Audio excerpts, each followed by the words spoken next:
দাফনের ৪.৫ মাস পর আদালতের নির্দেশে খুলনার নিউ বিশ্বাস প্রপার্টিজের মালিক তারেক বিশ্বাসের স্ত্রী মাহমুদা আক্তার মিলির মরদেহ কবর থেকে উত্তোলন করা হয়েছে। রোববার দুপুরে খুলনা মহানগরীর রায়ের মহল হামিদনগর বাঙালির বাড়ি রোড এলাকার পারিবারিক কবরস্থান থেকে ওই গৃহবধূর মরদেহ উত্তোলন করে ময়নাতদন্তের জন্য খুলনা মেডিকেল কলেজ হাসপাতালে প্রেরণ করা হয়।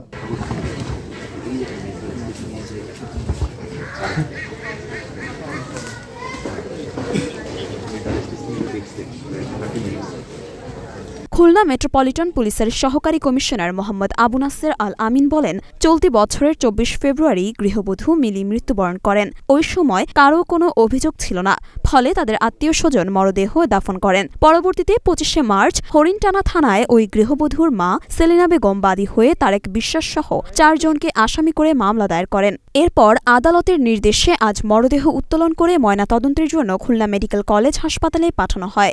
সুন্দরভাবে সংসার করতেছিল আমার মেয়ে, সুন্দরভাবে সংসার করতেছিল। ওই তারেক বিশ্বাস আমার মেয়ের সংসার নষ্ট করে আইন না ২৫ লক্ষ দেয়ানার বাড়ি বিক্রি করে ওই তারেকের ২৫ লক্ষ টাকার বাড়ি বিক্রি করে টাকা দিয়েছে। এরপরে মেয়ের যত যাবতীয় সরঞ্জাম ১৫ ভরি সোনা বিক্রি করেও দিয়ে তারেকের কাছে বাইসে থাকতে পারে নাই। যখন টাকা দিয়েছে তখন তারেকের কাছে ভালো ছিল, টাকা যখন না দিয়েছে ওই যে নাসিমার বেল্লাল রাখ হইতে তাই সত্যি। আর আমার মেয়েরা মারপিট করছে। আপনারা দেখেন এই যে আমার মেয়েরে এবার তো ৭ মাসের বাচ্চা পেটে, তখন সুপের সাথে বিষ মিশিয়ে খাওয়াইতে চাইছে।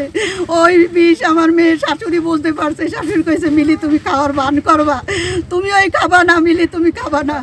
গৃহবধূ মিলির মরদেহ উত্তোলনকালে উপস্থিত ছিলেন খুলনা জেলা প্রশাসনের নির্বাহী ম্যাজিস্ট্রেট মোহাম্মদ মুনতাসির হাসান খান, খুলনা মেট্রোপলিটন পুলিশের সহকারী কমিশনার মোহাম্মদ আবু নাসের আল আমিন, মামলার বাদী সেলিনা বেগম। এছাড়া উপস্থিত ছিলেন নিহত গৃহবধূর স্বামী ও মামলার আসামি তারেক বিশ্বাস।